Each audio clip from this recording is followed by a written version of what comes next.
good day.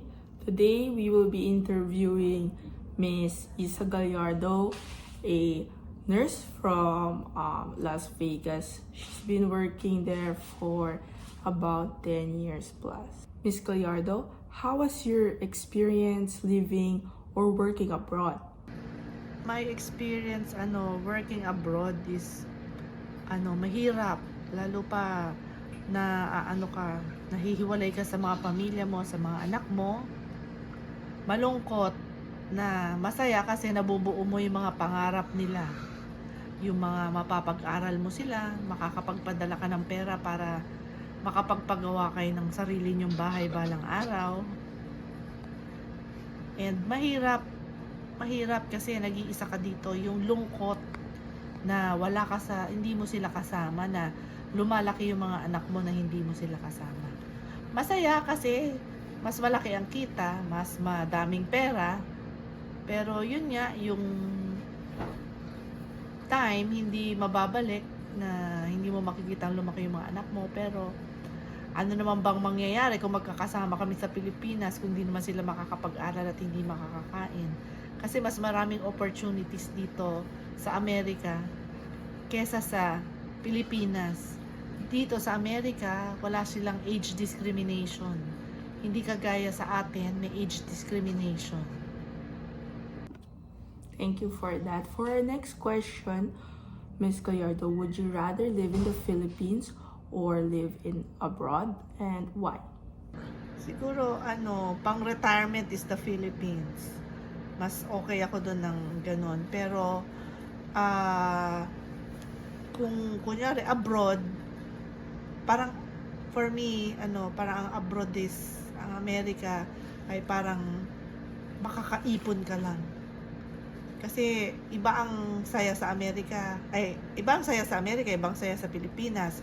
Sa Pilipinas, para bang araw-araw Pasko, lalo na pag Pasko, magkakasama kayo, nagre-reunion, magkakasama yung mga pamilya mo, kamag-anak mo, ganun. Tapos, syempre dito, sa Amerika, mahirap kasi lahat busy, lahat lagi may trabaho.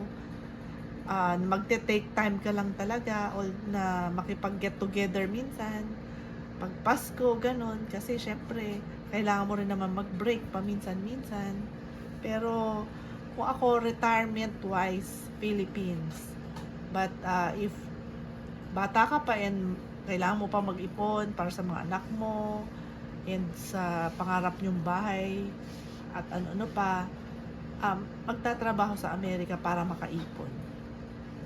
Thank you, Ms. Gallardo. For our last question, do you think migration affects culture in a good way or in a bad way? Can you please explain po your answer? Yung sa culture, nakaka-affect rin yun. Siyempre, kailangan iba ang kinalakihan natin sa Pilipinas. Iba naman dito sa Amerika. Like, kunyari sa mga pasyente pa lang, iba ang approach sa Amerika kung paano mo sila aalagaan or as a nurse, yung ganon. And iba rin naman ang approach sa Pilipinas ng mga nurse. Basta malaking difference. So, kailangan, syempre, since nandito ka, ka sa kultura nila. Pero syempre, deep inside me, hindi pa rin mawawala yung kulturang kinalakihan ko sa Pilipinas. So, yung kultura dito, okay naman, pero syempre, meron rin akong mga kinalakihan as a Filipino na hindi naman sa akin okay yung culture ng Amerika, pero nakikibagay ako. Kailangan makibagay ka. And alam mo lang kung saan ka pipwesto or alam mo lang kung saan ka tatayo. I mean, alam mo yung kung saan ka. Kung is it good or bad yung culture na yon, makakabuti ba sa yun or makakasama? 'Di ba? Parang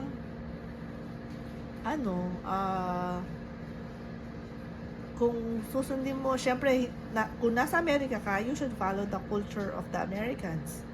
And kung nasa Philippines ka, hindi ko masabing follow, talagang yung makikibagay ka lang. Parang ganon, yung, syempre, dapat alam mo para may respect ka sa ibang lahi. And ganon, yung patient interaction, ganun, iba rin.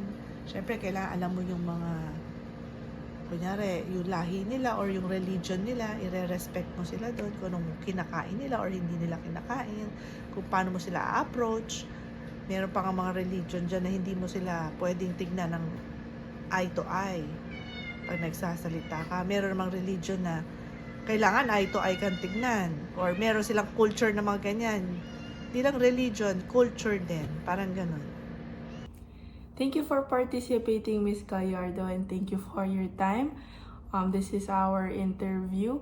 I hope you enjoy it. Thank you po for watching.